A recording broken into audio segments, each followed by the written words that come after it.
Enter the 1973 Women's World Cup. Honestly, this might be the most unlikely World Cup in the history of World Cups in any sport.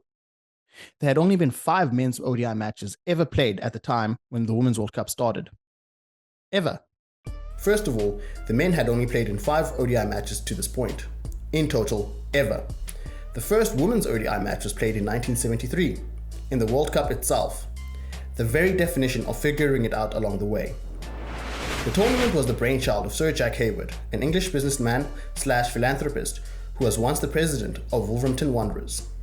He supposedly contributed £40,000 to the costs. The tournament itself was not particularly memorable, outside of the fact that England had 2 sides for some reason, England and Young England, as well as the fact that while in the men's game, the West Indies played under one banner, Trinidad and Tobago and Barbados played as separate nations during this World Cup.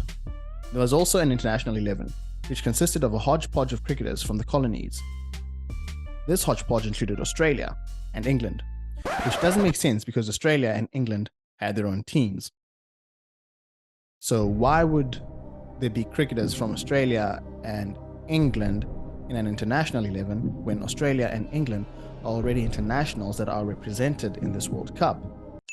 It seems like those players were given, a participation trophy, which also doesn't make sense because that's apparently the generation that didn't believe in participation trophies. But that sounds a lot like a participation trophy. Yep. Anyway, the tournament itself was not the well-coiffed, well-run version of international tournament cricket that we are used to.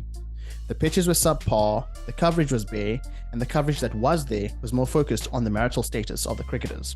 The umpires had never umpired an international game in their lives. And apparently, it showed. But it happened, it was completed, and England won.